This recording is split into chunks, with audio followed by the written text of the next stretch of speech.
So hello friends, तर 8 तारखेला आम्ही गेलेलो पॅगोडाला. तर मम्मी पप्पा बोलले की तू यांना घेऊन जा, आम्ही काही सोबत येत नाही. त्यांना होते खूप सारे कामं, माझे भाऊ पण आले नव्हते. तर मी यांना घेऊन गेली पॅगोडाला. तर पहिले आम्हाला जायचं होतं दादर स्टेशनला. तर आम्ही पहिले दादर स्टेशनला गेलो, त्याच्यानंतर मग तिथे उतरलो आणि तिथून परत आम्हाला गाडी चेंज करणं होती. पण ह्या जे लिफ्ट पायऱ्या आहेत त्याच्यावरून माझ्या आजीने त्यांना भीती वाटत होती, कारण त्यांचं फर्स्ट टाईम होतं.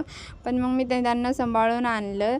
तर गौरवला म्हटलं तू त्यांना पकड, मी मागं जाते. बघा मी खूप मागं आहे, मी माझ्या आत्याला घेऊन येत होती, कारण सगळेजण आले पाहिजेत ना, सगळे आमच्यासोबत होते, सगळ्यांची जिम्मेदारी होती माझ्यावर. त्याच्यानंतर आम्ही पोहोचलो पॅगोडा बोरिवलीमध्ये. खूप लांब रांग होती.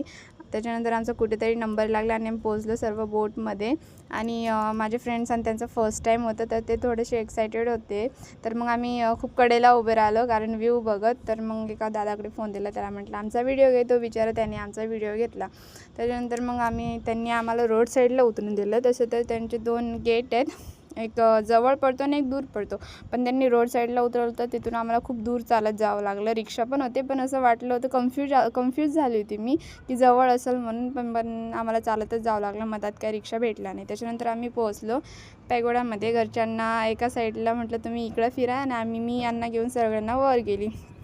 त्याच्यानंतर तिथं भीमचक्र बघितलं आणि मी सेल्फी घ्यायला लागली, तरी सगळे मागून येऊन बघते तर उभे आहेत का, कारण यांना वाटलं मी व्हिडिओ घेते आहे.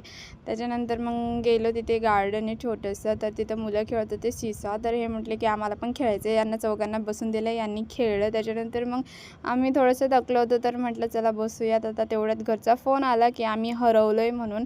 तर मी त्यांना शोधत घाबरत गेली की कुठं गेले. पण ते सर्व आम्हाला खोटं बोलले होते. ते सर्व एका ठिकाणी बसलेले होते आणि मी एवढी घाबरली. मी गेल्या माझ्याकडे असे बघत होते, बाप रे बाप.